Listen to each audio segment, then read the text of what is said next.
Cordial saludo.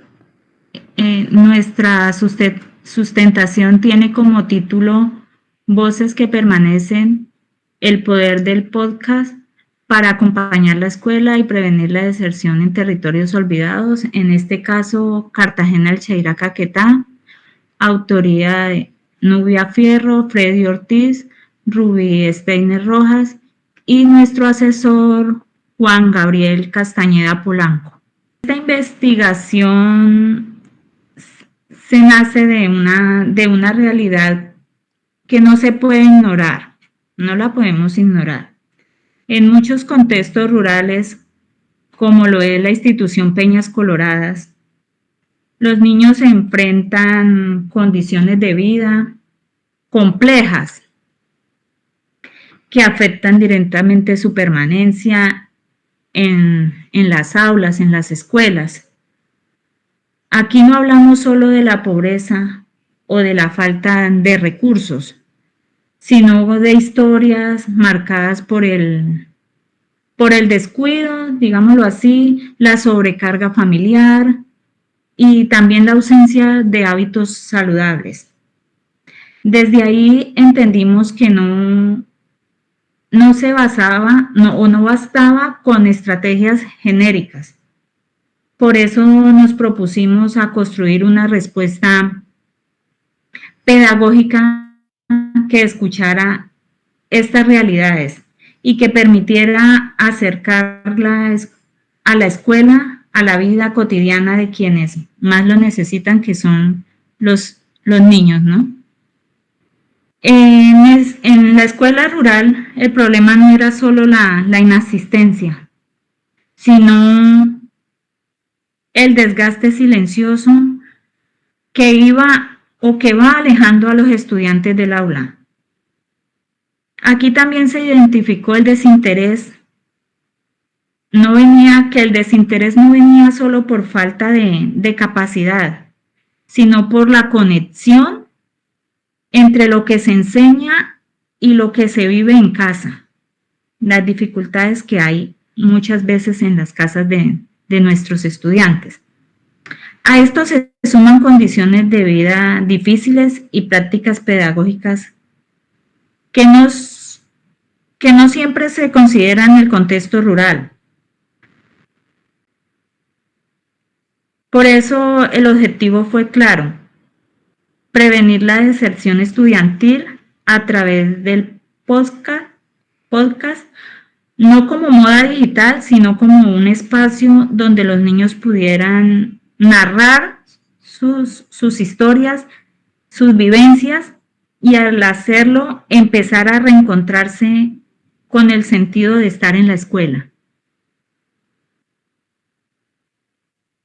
Vale, continuando los objetivos, la pregunta de justamente cómo prevenir la deserción estudiantil a partir del uso de podcast. El podcast entendido como lo expresó nuestra compañera, no como una moda digital, sino como una oportunidad en términos de relacionarlo con la cotidianidad de los estudiantes en relación al uso maxificado de la tecnología y a partir de ahí para llegar a unos resultados concretos nos propusimos un camino epistemológico, el cual en primer lugar se basó en identificar a partir del estudio de caso dentro de la práctica pedagógica la situación actual respecto del riesgo de deserción estudiantil, diseñar y aplicar una estrategia didáctica basada en podcast con el fin de que ayude a prevenir o disminuir la deserción estudiantil y finalmente evaluar la percepción de la estrategia didáctica para prevenir este fenómeno. Bueno, en términos epistémicos, ¿sí? Encontramos distintas teorías en relación a lo que es la deserción escolar, ¿cierto? Podemos hablar en primer lugar de, según lo que expresa Hurtado, que hay una desvinculación emocional del aula, lo que expresábamos. En términos generales, significa que al no cubrir las necesidades básicas, un estudiante va a tener menos capacidad de concentración durante las clases. Eso lo expresa justamente este autor al definir que la deserción no inicia con la ausencia física, sino cuando el niño deja de sentirse incluido en el aula, lo cual en dichas condiciones suele ser complejo, sobre todo en contextos eh, que si lo analizamos en términos estructurales, que ya emergen, digamos, dinámicas de violencia estructural, la pobreza, el abandono estatal y la dificultad en términos de lo que es la distancia del aula a su vivienda.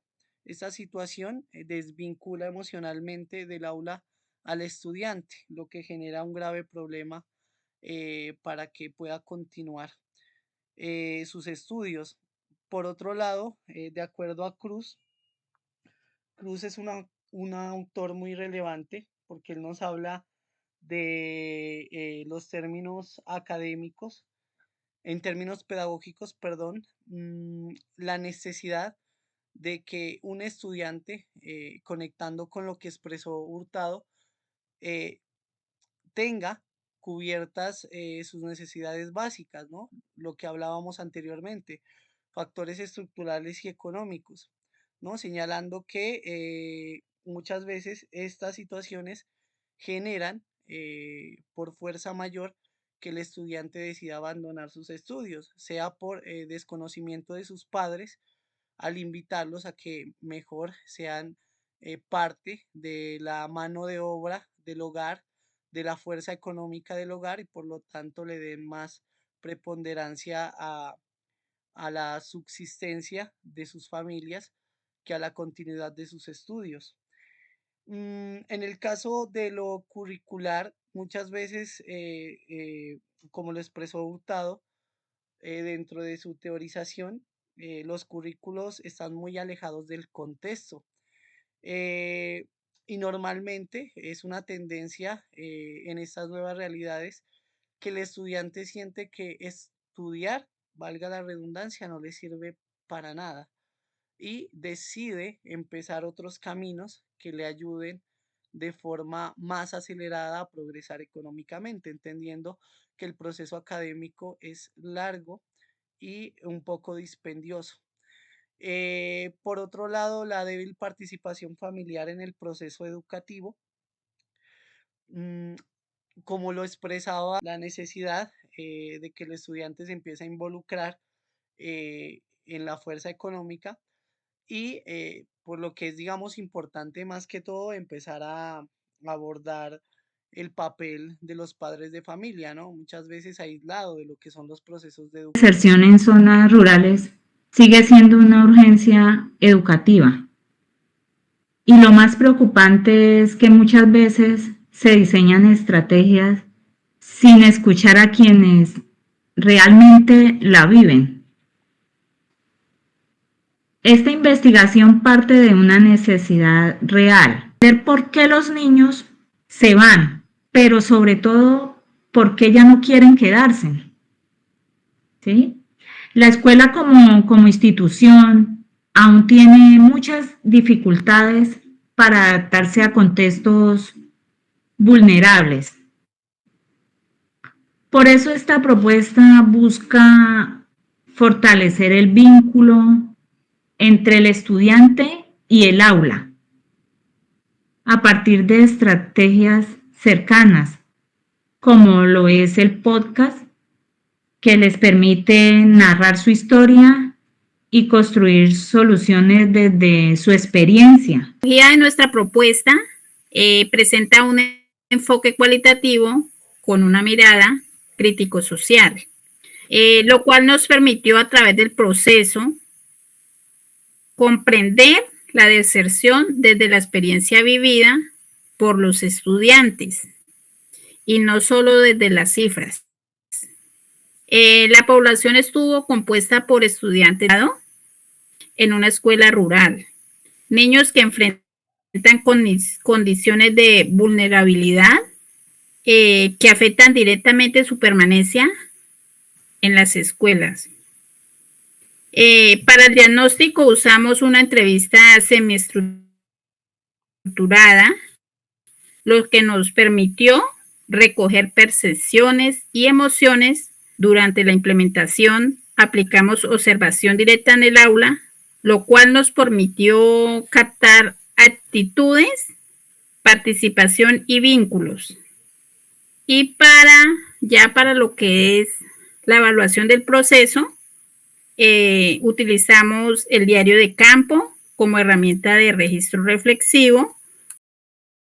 A partir de lo que es la puesta en práctica de los instrumentos, un proceso un poquito complejo. En primer lugar, digamos como el diagnóstico, la fase diagnóstica donde se interpretaron distintas problemáticas en relación a las razones de por qué los estudiantes están en riesgo de desertar. En este caso, una de las razones es la alimentación, ¿sí? Una situación que le da continuidad, de hecho, a los estudios es que ellos tienen la oportunidad de recibir su refrigerio. Al estar ausente ese tipo de condiciones, ellos deciden muchas veces dejar de asistir. Lo importante de la alimentación dentro del plantel educativo. Hay otros estudiantes que expresaron en las entrevistas que no podían asistir por falta de transporte. En este caso, una forma de transportarse es el uso de caballos. La falta de este tipo de animales para ellos genera que no puedan asistir a la institución. Muchas veces tampoco reciben una orientación en relación a su rendimiento.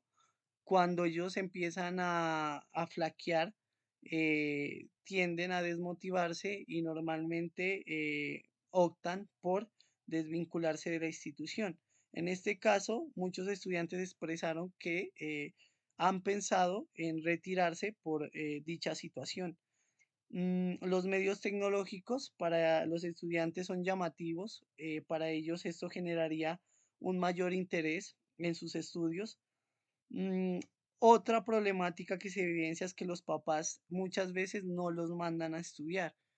Sucede al revés de lo que pasa comúnmente en una zona urbana. En la zona rural, el padre, tal vez en su desconocimiento o por las mismas dificultades de transporte, opta por no mandarlo a estudiar. La economía es otro factor, como ya lo habíamos hablado dentro de la problemática, pero que acá se hace más evidente todavía. Y bueno, a partir de esta fase diagnóstica es evidente que los estudiantes que tienen, digamos, un grado de riesgo. Por lo tanto, el diseño de la estrategia didáctica es más que pertinente. Para el diseño de esta estrategia didáctica, nosotros nos basamos en diferentes autores. En La Torre, por ejemplo, quien habla de las bondades del podcast, que si bien es un medio tecnológico, se sienten identificados y a la vez escuchados, lo que a grosso modo genera la oportunidad de que puedan permanecer vinculados a la escuela. Cabe resaltar que este proceso es a largo plazo. No podríamos decir que el podcast como estrategia didáctica es totalmente efectivo porque al ser un proceso que se revisa y se debe de evaluar de forma continua desde la investigación-acción que propone Colmenares, es importante entenderlo hacia el futuro, presente, futuro y desde una evaluación continua. El abandono no se manifiesta de un día para otro. Comienza con miradas apagadas, con el cuaderno sin terminar las actividades, con la falta de ganas. Entonces el estudiante se va yendo en silencio mucho antes de faltar físicamente a las instituciones. También reconocer esta dinámica fue esencial para intervenir con oportunidad desde lo humano. Que también pudimos concluir que escuchar a los estudiantes transforma la relación con la escuela. Cuando el aula deja de ser un lugar de órdenes y se convierte en un espacio de diálogo, la escuela cambia. Escuchar no es solo una técnica, es un acto pedagógico profundo. La formación de hábitos, de motivación y de pertenencia necesita más escucha que imposición. Y eso lo demostraron los niños a través del proceso con sus propias palabras.